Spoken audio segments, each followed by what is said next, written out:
Sobat Maestro, sesaat lagi kita akan bersama-sama mengikuti program Suara Gembala bersama Pendeta Cheng Kim Guan dari GBT Bukit Moria.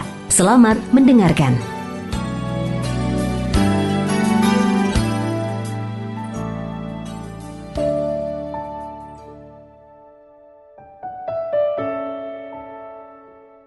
Shalom Ibu Bapak Sobat Maestro dimanapun berada.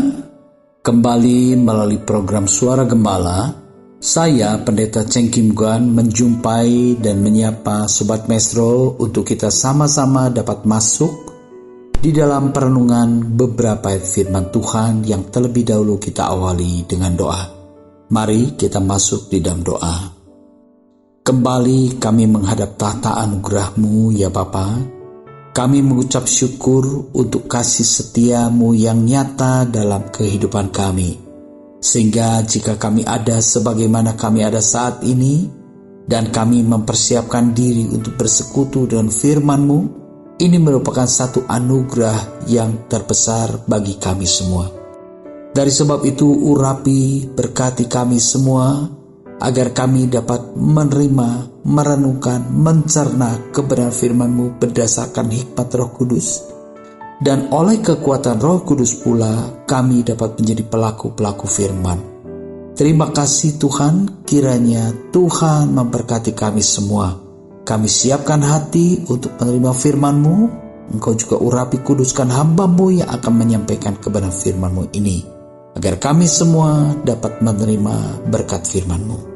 Dalam nama Tuhan Yesus Kristus, hamba panjatkan dan peralaskan segala doa ini. Haleluya. Amin. Puji Tuhan, Ibu Bapak Sobat Maestro dimanapun berada.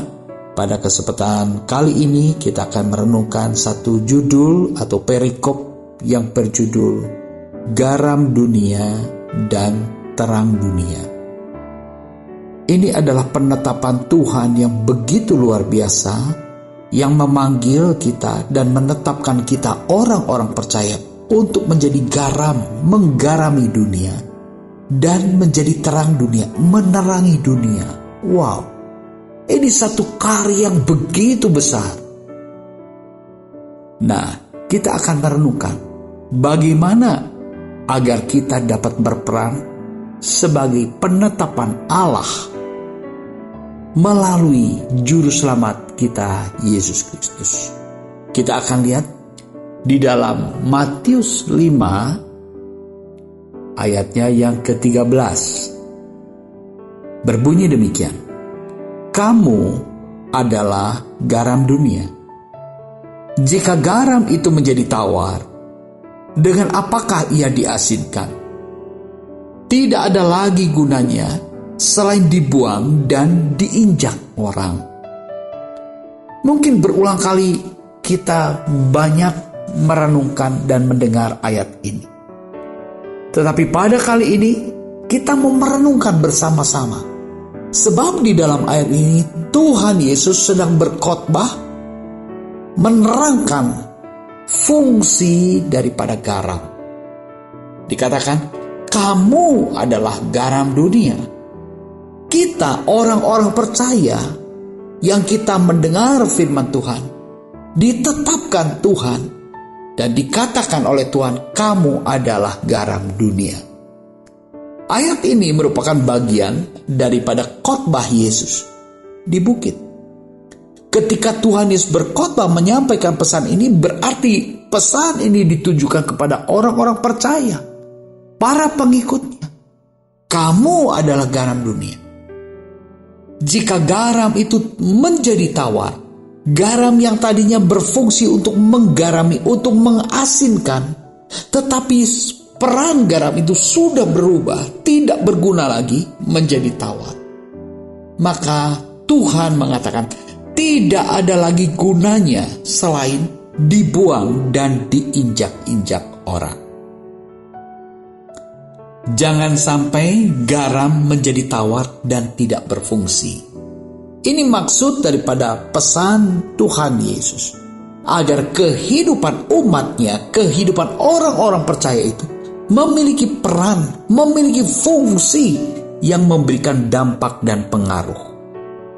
Sebab kalau kehidupan anak-anak Tuhan, kehidupan orang-orang percaya tidak berperan sebagaimana seharusnya, maka kehidupan orang yang namanya orang percaya itu tidak ada artinya jika perannya tidak ada.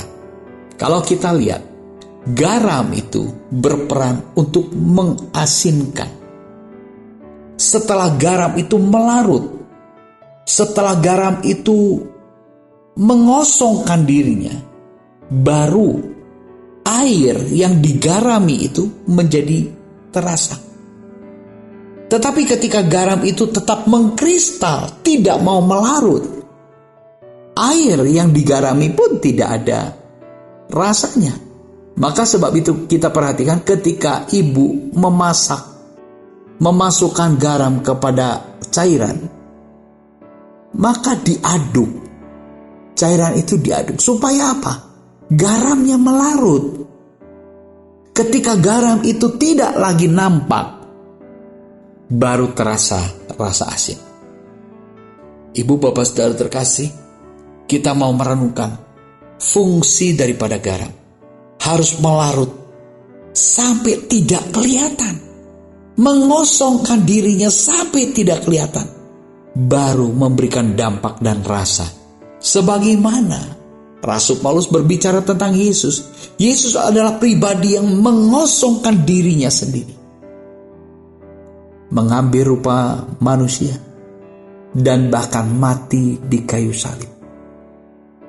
Yesus yang adalah anak Allah, putra mahkota kerajaan surga, rela datang ke dalam dunia, mengosongkan dirinya sendiri, tidak di bawah tekanan, tetapi berdasarkan kerelaan dan cinta kasih. Dia lahir di satu tempat yang hina, di kandang. Itu gambaran daripada Yesus tentang fungsi sebagai garam, mengosongkan dirinya dan memberikan dampak. Dan itu ditujukan kepada kita, orang-orang percaya, ditetapkan menjadi garam bagi dunia. Lalu kalau kita lihat di dalam Matius 5 ayat yang ke-14, kamu adalah terang dunia. Kota yang terletak di atas gunung tidak mungkin tersembunyi. Di dalam ayat ini Tuhan Yesus berbicara tentang terang dunia. Setelah sebelumnya Tuhan Yesus berbicara tentang kamu adalah garam. Di dalam ayat yang ke-14 ini, Matius 5:14 ini dikatakan kamu adalah terang dunia. Kota yang terletak di atas gunung tidak mungkin tersembunyi. Menjadi perenungan kita bersama, bagaimana kita dapat menjadi terang bagi dunia? Ini menjadi perenungan bagi kita semua. Apakah kita bawa lampu untuk menerangi? Tidak. Tuhan Yesus pun mengajarkan melalui apa yang dituliskan oleh Rasul Yohanes di dalam Yohanes 8 ayat yang ke-12. Maka Yesus berkata pula kepada orang banyak, katanya, akulah terang dunia. Barang siapa mengikut aku, ia tidak akan berjalan dalam kegelapan, melainkan ia akan mempunyai terang hidup. Ini pernyataan Yesus yang ditulis oleh Yohanes. Pernyataan Yesus tentang apa? Pernyataan Yesus tentang siapakah dirinya. Tuhan Yesus berkata, akulah terang dunia. Loh, di dalam khotbah di bukit Tuhan Yesus berbicara, kamulah terang dunia. Tetapi di dalam Injil Yohanes menulis apa yang Tuhan Yesus nyatakan tentang dirinya. Yesus katakan, akulah terang dunia. Kalau demikian, apakah Yesus tidak konsisten? Tidak. Yesus tetap konsisten. Dia menyatakan dirinya sebagai terang dunia. Sebab dengan cara inilah kita dapat memahami bagaimana kita, orang-orang percaya, dapat menjadi terang bagi dunia. Yaitu dikatakan, akulah terang dunia. Barang siapa mengikut aku, ia tidak akan berjalan dalam kegelapan, Jadi inilah adalah satu cara bagaimana kita anak-anak Tuhan, kita orang percaya dapat menjadi terang bagi dunia. Yaitu apa? Menjadikan Yesus sebagai sumber terang bagi kita. Karena Yesus katakan, barang siapapun yang mengikut aku, ia tidak akan berjalan dalam kegelapan. Tidak berjalan dalam kegelapan. Perhatikan. Melainkan ia akan mempunyai terang hidup. Ia akan mempunyai terang hidup. Inilah caranya agar kita dapat menjadi terang bagi dunia. Apa? Memiliki terang hidup. Caranya bagaimana? Jadikan Yesus sebagai sumber terang dan kita berjalan di dalam perjalanan mengiring Yesus dengan setia. Maka kita akan menjadi terang, memiliki terang hidup. Orang yang memiliki terang hidup, dia dapat memancarkan terang hidup. Puji syukur kepada Tuhan. Ini maksud daripada ungkapan kamulah terang dunia. Puji Tuhan. Dahsyat ibu bapak saudara terkasih. Ternyata kita sebagai orang-orang percaya ditetapkan untuk menjadi garam, ditetapkan untuk menjadi terang. Wow, puji Tuhan. Ini penetapan Tuhan untuk menjadikan setiap orang percaya itu berdampak menjadi garam. Sekalipun tidak nampak, tidak terkenal, tetapi memberikan pengaruh. Dan karena kerelaan kita mengosongkan dirinya, sebagaimana teladan yang diberikan oleh Yesus, maka kita dapat memancarkan terang dari dalam kehidupan kita. Kita akan melihat perlakuan sebagai terang. Terang itu diperlakukan seperti apa? Kita akan lihat di dalam Matius 15 ayat yang kelima. Dikatakan, lagi pula orang tidak akan menyalakan pelita lalu meletakkannya di bawah gantang, melainkan di atas kaki dian sehingga menerangi semua orang di dalam rumah itu. Ini perlakuan orang terhadap terang. Dikatakan, lagi pula orang tidak akan menyalakan pelita lalu meletakkannya di bawah gantang. Tidak akan taruh di bawah gantang. Terang akan diperlakukan, yaitu diletakkan di atas kaki dian, sehingga menerangi semua orang di dalam rumah itu. Ini perlakuan terhadap terang. Jadi terang akan diperlakukan sedemikian rupa dan akan diletakkan di atas kaki dian, bukan di kolong, bukan di bawah gantang. Puji Tuhan. Ini yang Tuhan Yesus katakan. Jika orang-orang percaya itu berperan menjadi garam, menjadi terang, maka orang-orang lain akan memperlakukan terang itu menjadi penerang, ditempatkan di atas kaki dia. Puji syukur kepada Tuhan. Orang yang merendahkan hatinya, orang yang merendahkan dirinya, bahkan orang yang mengosongkan dirinya, Tuhan akan mengangkat dia. Tuhan akan meninggikan dia. Seperti yang Tuhan ungkapkan di dalam Matius 5 ayat yang ke-15. Ini adalah tindakan perlakuan bagi pelita yang bercahaya, bagi terang. Peran sebagai terang itu akan dihormati, itu akan dihargai, akan ditaruh di atas kaki dia. Tujuannya apa? Supaya menerangi semua orang di dalam rumah itu. Puji syukur kepada Tuhan. Ibu bapak saudara terkasih, Tuhan sedang mengajar dan memperingatkan kepada orang-orang percaya agar berfungsi menjadi garam, berdampak bagi orang-orang di dalam rumah. Kita pun akan diangkat menjadi penerang di dalam rumah. Dikatakan, menerangi semua orang di dalam rumah itu. Mulai dari dalam rumah, di dalam keluarga. Peran anak-anak Tuhan harus nyata. Sebab Tuhan menetapkan, kamulah garam dunia, kamulah terang dunia.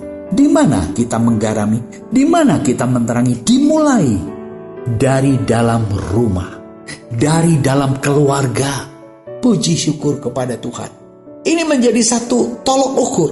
Ini menjadi satu barometer. Apakah kita sudah berperan menjadi garam dan terang bagi keluarga kita? Ini perenungan bagi kita bersama, Ibu Bapak Saudara terkasih. Ini menjadi tolok ukur, menjadi bahan evaluasi secara jujur bagi setiap pribadi kita. Sudahkah kita menjadi garam bagi keluarga kita? Sudahkah kita menerangi keluarga kita? Ini yang Tuhan maksudkan dengan penetapan kamulah garam dunia, kamulah terang dunia. Bagaimana cara mengukurnya? Kita evaluasi. Sudahkah kita berperan sebagai garam dan sebagai terang di dalam keluarga? Puji syukur kepada Tuhan. Kenapa Tuhan Yesus katakan, kamulah garam dunia, kamulah terang dunia? Tidak terbalik, kamulah terang dunia, kamulah garam dunia. Tidak dibalik. Karena ada maksud tujuannya. Tidak mungkin kamu hidup menjadi terang jika kamu tidak merendahkan diri, tidak mengosongkan diri, dan tidak berdampak. Bahkan kalau kita perhatikan, Yesus mengosongkan dirinya sampai mati di kayu salib. Mengosongkan dirinya sampai mati di kayu salib. Artinya apa? Mengosongkan dirinya mati sebagai penebus dosa, penebusan dosa. Tuhan memperingatkan kita agar kita rela mengosongkan dirinya, melepaskan segala keakuannya, melepaskan kenikmatan-kenikmatan dosanya. Lalu kita tanggalkan hidup lama, kita benamkan, kita kuburkan, kita matikan kehidupan yang penuh dengan dosa. Baru kita memulai dengan sesuatu yang baru. Dari sana akan memancarkan terang melalui kehidupan kita. Jadi Tuhan Yesus kalau mengatakan kamulah garam dunia, kamulah terang dunia, itu penetapan yang begitu dahsyat, yang harus kita mengerti, yang harus kita terima. Puji syukur kepada Tuhan. Nah, kita akan melihat di dalam Matius 5 ayat yang ke-16. Dikatakan, demikianlah hendaknya terangmu bercahaya di depan orang, supaya mereka melihat perbuatanmu yang baik dan memuliakan Bapakmu yang di surga. Puji syukur kepada Tuhan. Ini yang Tuhan Yesus katakan. Peran sebagai garam, peran sebagai terang. Dikatakan di ayat yang 16, demikianlah hendaknya terangmu bercahaya di depan orang. Tidak lagi menyinggung tentang garam. Sebab garam itu harus mendasari seseorang mampu menjadi terang. Menjadi garam itu menjadi fondasi landasan iman percaya kita. Sebagaimana satu bangunan rumah, kita bisa melihat bangunan itu bisa terdiri dari 3 lantai, 5 lantai, 10 lantai, 20 lantai. Bangunannya kita lihat, tetapi fondasinya apakah terlihat? Sudah tidak terlihat. Tetapi proses awal sebelum bangunan itu tampak harus ditanamkan fondasi yang sangat kuat, yaitu hidup manusia menjadi garam. Pribadi yang rela memecahkan dirinya, mengosongkan dirinya untuk memberikan dampak pengaruh. Puji syukur kepada Tuhan. Nah, baru Tuhan Yesus katakan di dalam ayat yang ke-16, demikianlah hendaknya terangmu bercahaya di depan orang. Terangmu bercahaya memancar di depan orang. Karena sudah ditanamkan satu landasan fondasi, meneladani teladan Yesus Kristus. Mengosongkan dirinya, mati di kayu salib, menjadi penebusan bagi dosa. Puji syukur kepada Tuhan. Demikianlah hendaknya terangmu bercahaya di depan orang, supaya mereka melihat perbuatanmu yang baik dan memuliakan Bapamu yang di surga. Ibu bapak saudara terkasih, kehidupan anak-anak Tuhan ditetapkan untuk memiliki karakter kehidupan, kepribadian kehidupan yang memancarkan terang, yang memancarkan kebenaran, menjadi teladan yang baik, jangan contoh teladan yang tidak baik. Teladan yang baik. Mengapa? Kita bisa memancarkan kehidupan yang berteladan, berkepribadian unggul, karena kita menjadikan Yesus sebagai sumber terang kita, dan kita tetap berjalan mengikuti Dia, sehingga kehidupan kita adalah kehidupan yang terang benderang, memancarkan terang, transparan, tidak ada yang tersembunyi, terang. Puji syukur kepada Tuhan. Milikilah karakter sebagai terang dunia. Terbukti dengan kita menjadi teladan, supaya mereka melihat perbuatanmu yang baik. Supaya mereka melihat perbuatanmu yang baik. Bukan perbuatan yang baik yang dibuat-buat untuk menonjolkan, nih aku, bukan. Sebab diterangkan di sini, supaya mereka melihat perbuatan yang baik dan memuliakan Bapamu yang di surga, bukan memuliakan dirimu.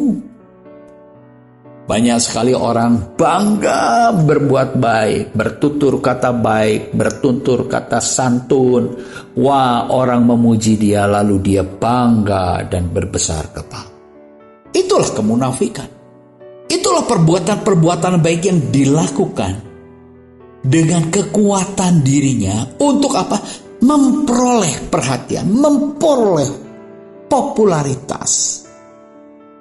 Banyak orang berbuat baik untuk apa? Untuk pencapaian dirinya, mendapat penghargaan, mendapat popularitas. Tetapi Tuhan Yesus katakan di sini, supaya semua orang melihat perbuatanmu yang baik dan memuliakan Bapakmu yang di surga. Bapak yang di surga yang dimuliakan. Kenapa? Karena orang melihat. Terang hidupmu membuat orang melihat kemuliaan Allah di dalam hidup melalui kehidupan. Menjadi teladan dalam pikiran, dalam perkataan, dalam tindakan. Ibu bapak saudara terkasih, di dalam menjadi teladan itu kita harus memulai membangun kepribadian kita, sehingga pikiran kita itu sudah menjadi teladan, memberikan ide gagasan yang cemerlang, membawa orang hidup dalam kebenaran, meneguhkan orang di dalam kebimbangannya. Puji syukur pada Tuhan. Sehingga apa? Bapamu yang di surga dipermuliakan. Bukan berfokus kepada diri, tetapi berfokus kepada Allah yang menerangi kita dan menjadikan kita sebagai garam dan terang dunia. Ibu bapak saudara terkasih, sadar dan ingatlah, kita ditetapkan menjadi garam yang memberi pengaruh baik terhadap lingkungan dan menjadi terang yang memberkati dan memberikan teladan melalui perbuatan kita, sehingga Bapa di surga dipermuliakan, sehingga orang di sekitar kita, mulai dari keluarga kita, melihat bahwa kita ini adalah anak-anak Allah yang memuliakan Allah. Puji Tuhan, biarlah renungan ini memberkati kita semua. Mari kita berdoa.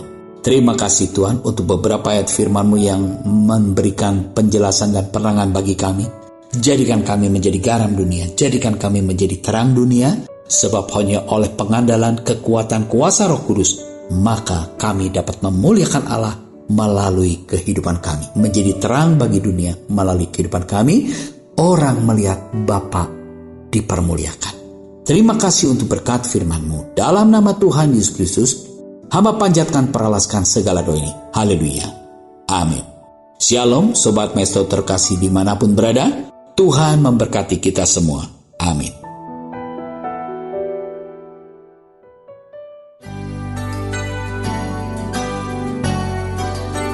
Sobat Maestro, Anda baru saja mendengarkan program Suara Gembala bersama Pendeta Cheng Kim Guan dari GBT Bukit Moria. dengan tempat ibadah Jalan Bojong Raya Komplek Permata Indah, Blok J nomor 24 Bandung. Phone 0822 1614 3298. Terima kasih atas kebersamaan Anda. Tuhan Yesus memberkati.